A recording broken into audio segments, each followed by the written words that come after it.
Hey, Phoebe, this is Papa. I missed your birthday yesterday. I'm sorry. Chris was supposed to remind me, but we got too busy working and everything. But I remembered today. So happy birthday, and I love you. Give me a call. Okay. Love everybody. Bye. Summer's ends around the bend just flying. Swimming suits are on the line just drying. I'll meet you there per our conversation. Hope I didn't ruin your whole vacation. You never know how far from home you're feeling until you watch the shadows cross the ceiling. I don't know, but I can see it snowing. In your car, the windows are wide open. Come on home, come on home. You don't have to be alone. Just come on home.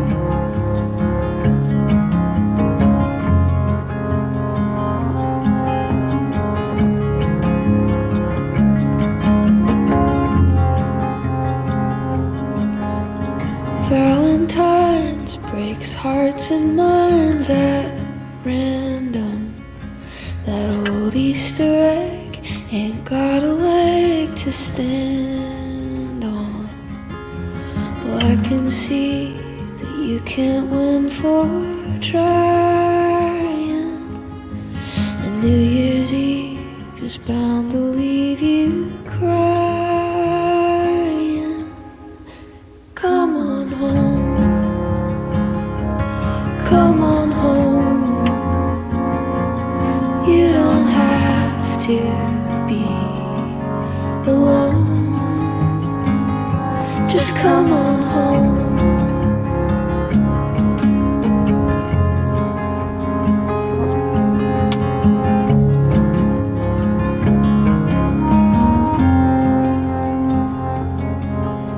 The moon and stars hang out in bars just talking.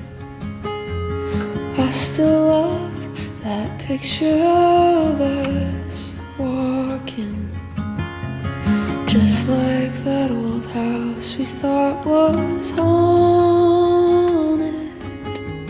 Summer's end came faster than we wanted.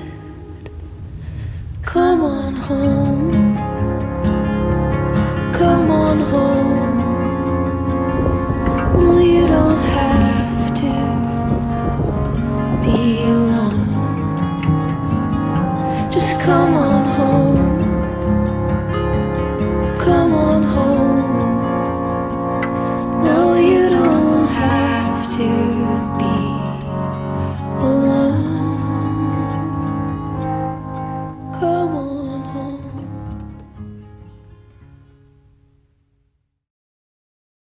Lots been going on, been very busy. Every weekend seems to be filled with an abundant list of things to do.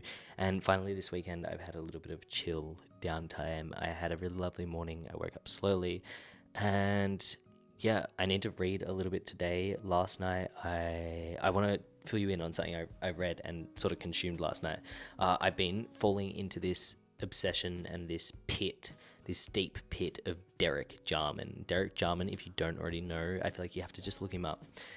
He is a filmmaker, he was a filmmaker, a poet, a writer, an artist, literally everything. And I listened to a lot of podcasts with Olivia Lang, and I have just recently picked up a few books of hers because she is so funny, she's so witty, but one of her major inspirations is Derek Jarman, and also her house tour. There is a lot of photos of Derek Jarman in the house tour. So I then, of course, went on and bought 2 things of Derek Jarman's, and one of which being Blue, which I saved for my Friday night. I went to the gym throughout the week, so I didn't have to go to the gym, and I could just relax, and it was phenomenal. I got myself a sweet treat. And I sat down and I watched this, and oh my fucking god, it had me on the floor. My jaw was on the floor.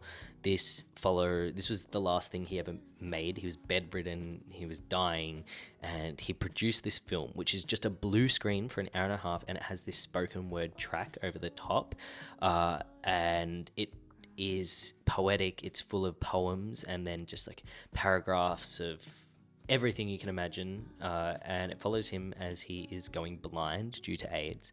And it talks about what it means to be losing yourself, knowing you're dying and having nothing you can do about it, and having all your friends dying, all the people around you dying, having the looks of other people, the judgment of the healthcare system, of politics, of literally everything. And I ate it up. Literally everything in this is...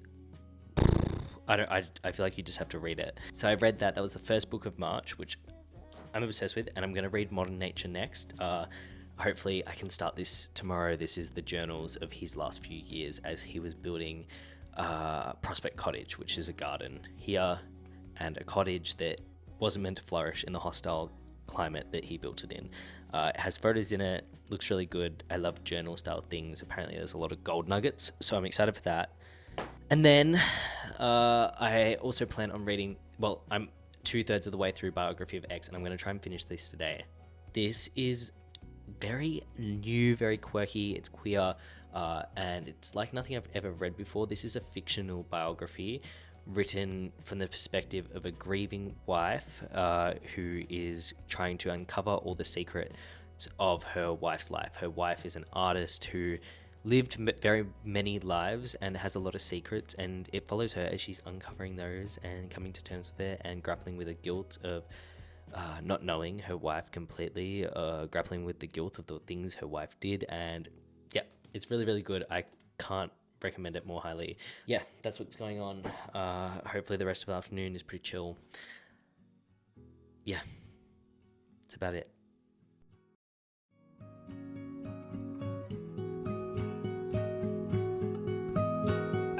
I'm going to kick us off by just reading that blurb and then opening up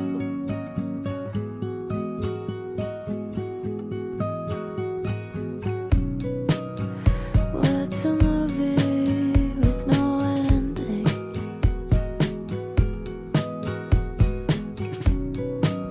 Or a horse without its fields?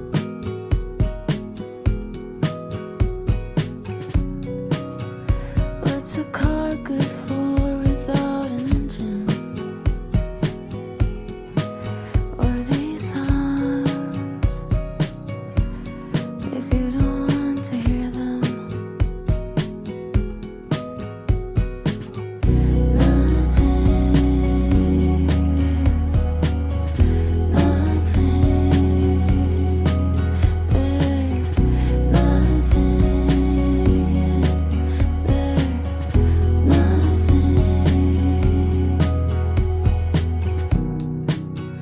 What's a dance floor with no music?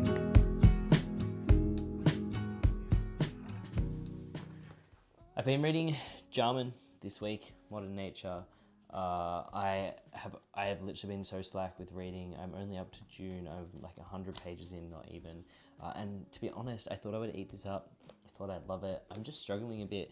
I'm struggling with the detailed prose, and it all to be about gardens and gardening and nature. And I know there's a lot more than that to it, but I'm struggling with the flowery prose at the moment. So I put a thing on my story to ask who's read it. No one's replied yet. I don't know if a lot of people have read this. Putting that aside for the moment, and gonna move into Transit by Rachel Cusk. I watched Ben's reading vlog, which I've literally watched every one of Ben's videos multiple times, but whenever I need something to get me out of a slump, I find that watching Ben's video on it and then reading it helps. So it was between this and Pond by Claire Louise Bennett, but I thought I would read Transit next. And I feel like Cusk is one of those authors that I just know I'm going to enjoy the pages. This will be an easy book for me to get through.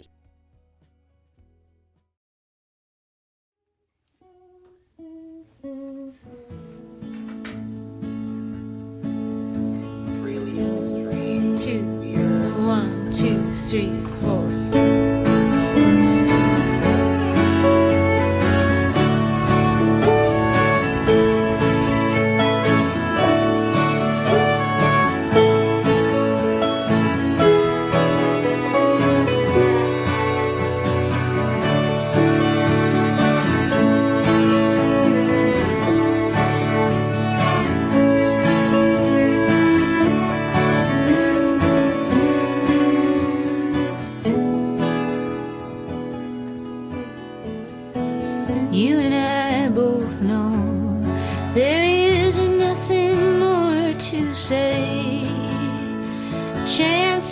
shut her shining eyes and turned her face away. Leaning on the windowsill, you could write me someday, and I think you will. We could see the sadness as a gift and still feel too heavy to hold. I got a pair of thongs the other day for Europe because I don't want to bring both like Birkenstocks and thongs. It's not going to work. So I thought I'd get a pair of new thongs, and these brown ones, they're cute, they're Havaianas, and I'm obsessed with thongs again. They're a very Australian thing. Everyone wears them here. And yeah, I'm obsessed with them. I've been wearing them with pants, with literally everything, and I think they're looking really cute. There's like a Pinterest thing I saw that inspired me, so bring thongs back. I also finished Transit a few days ago. Ate it up, knew I would, underlined so much. Took me like 3 days to finish. I'm really excited to move on to Kudos. Really need to get onto that. And I honestly have a life's work on my shelf, which I honestly want to read now because I'm not vibing with My Brilliant Friend by Elena Ferrante. Let me know if you've read it. I think I need to watch a reading vlog, but the audiobook's giving me an ick. So that's that. I'm like a quarter of the way through it, and I hope I can persist because I know if I put it down, I'm never going to pick it up again. But I like Elena Ferrante's writing because I read The Days of Abandonment, and I really like that. So I don't know what it is. I think it's the audiobook. But yeah, got a haircut. That's something new, and I thought I'd jump on here and finish the vlog. So yeah, you know where to find me. Follow my TikTok, follow my Instagram, and I'll speak to you soon. Bye.